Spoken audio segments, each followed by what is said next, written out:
नमस्कार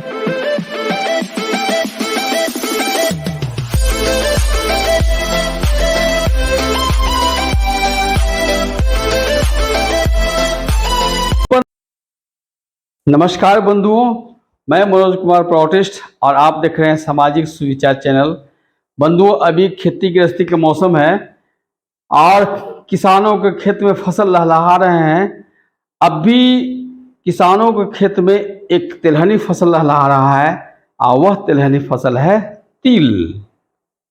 तो बंधुओं, आज हम चलते हैं तिल्ली के खेत में और वहां पर जाकर के हम तिल्ली के संदर्भ में ढेर सारे उनका जो बातें करेंगे। तिल में क्या क्या गुण है, उसमें कौन कौन से पौष्टिक गुण पाए जाते हैं, उसमें से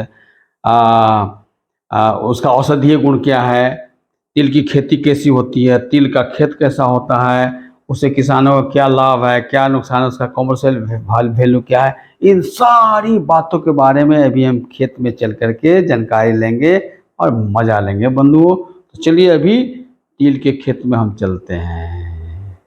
बंधुओं, हम लोग पहुंच गए हैं अभी तिल्ली के खेत में। सामने देख रहे हैं तिल लहलहा रहा है, एकदम सफेद सफेद कलश की तरह फूल खिले हुए हैं, फल भी लगे हुए हैं। जहां तक नजर दौड़ा रहे हैं सब जगह तिल ही तिल दिखाई दे रहा है।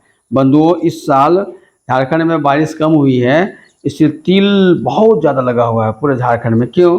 तिल के लिए कम बारिश चाहिए, ज़्यादा बरसात होने से तिल पैदा होता नहीं है। और उसका टेम्परेचर होना चाहिए 25 से 35 डिग्री तक होना चाहिए, पठारी क्षेत्र होना चाहिए।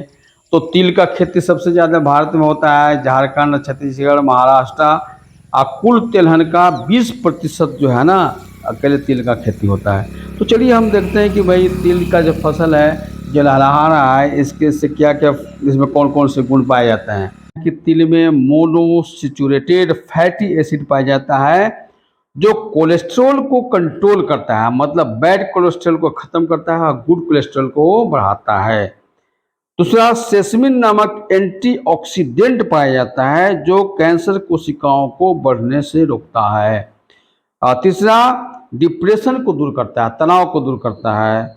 और चौथा है डाइटरी प्रोटीन और एमिनो एसिड, मतलब उसमें प्रोटीन और एमिनो एसिड पाया जाता है जो हड्डियों को मजबूत करता है।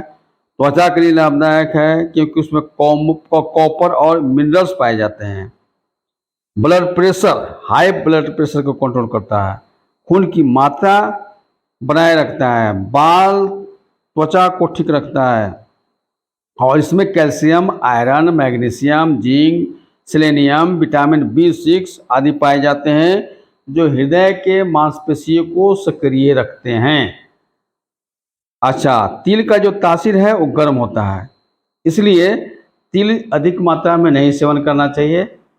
ज़्यादा से ज़्यादा एक दिन में 20 से 30 ग्राम तिल सेवन कर सकते हैं। और तिल खासकर जाड़े में खाया जाता है क्योंकि इसका तासीर गर्म होता है, इसलिए जाड़े में खाया जाता है। और ऋतुओं के संक्रमण काल में ये जो तिल है ना वो बहुत लाभदायक होता है। मकर संक्रांति, उसमें जाड़े की ऋतु का अंत होता है और गर्मी ऋतु का आगमन। तो कोई भी ऋतु अंतिम चरण में बहुत ज़्यादा प्रबल हो जाती है। तो ये जनवरी के महीना में जाड़े की ऋतु बहुत ज़्यादा प्रबल हो जाता है, उसमें ठंड बहुत ज़्यादा बढ़ जाती है। और इस संक्रमण काल में इसका नुकसान बहुत ज़्यादा होता है ठंडा का। तो उसी टाइम में तिल खाने की प्रथा है। ये जो मकर संक्रांति में तिल खाया जाता है, मकर संक्रांति के नाम तिल संक्रांत भी है, उसके पीछे रीजन यही है कि तिल का तासीर गर्म होता है, उसमें बहुत सारे औषधीय गुण पाए जाते हैं।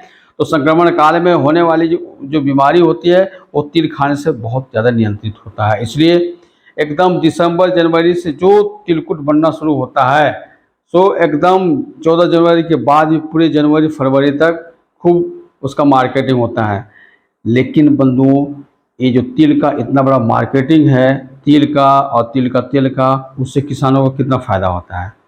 बंधु, किसानों में दो कारण से, एक तो जागरूकता के अभाव में और दूसरा उसको प्रॉपर ट्रेनिंग, उसको प्रॉपर सुविधा नहीं मिलने के कारण किसानों को इस तिल से जितना लाभ होना चाहिए उतना लाभ नहीं हो पाता है। क्योंकि किसानों के घर में जो तिल आता है, तिल दो तरह के होते हैं, सफ़ेद और काले, भूरे रंग का। तो ये सीधा जो है ना, ये बनिया महाजन को दे देते हैं। आप बनिया महाजन औने पौने दाम पर खरीद लेते हैं, मार्केट में जा करके उसका चूँकि विशेष औषधीय गुण है तो तरह तरह का औषधि बनता है। इसके बाद सबसे ज़्यादा तिलकुट का मार्केटिंग होता है, उसमें सबसे ज़्यादा पैसा की आमदनी होता है, जो किसानों को फ़ायदा नहीं मिल पाता है। तो अगर किसानों को जागरूक किया जाए या किसान खुद जागरूक हो जाए, उसको सुविधा दिया जाए, तो वो अपना घर घर जो है तिलकुट बना करके मार्केट में सेल करें तो सीधा किसानों को फ़ायदा होगा। तो इसके लिए सरकार को प्रॉपर ट्रेनिंग देना चाहिए, किसानों में जागरूकता फैलाना चाहिए और साथ साथ किसानों को थोड़ा सा ये आर्थिक सहयोग भी करना चाहिए, तो बहुत फ़ायदा होगा। तो बंधुओं, अभी आप एक चीज़ और है कि किसान जो नासमझी में सीधा तिल को बेच देते हैं। अगर तिल से तेल निकाल कर बेचें तो तिल से जितना फ़ायदा होता है उससे दुगना तिगुना लाभ उठा सकते हैं। तो किसान भाइयों, आप जो है ना थोड़ा सा जागरूक होइए, समझिए कि ये तिल का क्या वैल्यू है। आप इसको कुछ सोचते हो कि इसका कोई ख़ास मतलब नहीं है, इसका बहुत मतलब है। इसको थोड़ा सा कंट्रोल करेंगे ना, अपने पास रखेंगे, तो आप ज़्यादा से ज़्यादा फ़ायदा कमा सकते हैं। तो बंधुओं, आज तिल के खेत में जो आपको भ्रमण कराया, तिल के औषधीय गुण, तिल में जो पौष्टिक गुण है, सारा कुछ हमने बताया। कैसा लगा कमेंट बॉक्स में ज़रूर डालेंगे।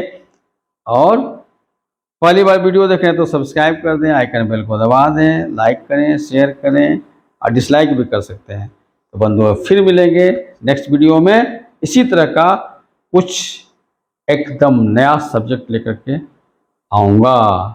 तब तक अलविदा, बाय, नमस्कार।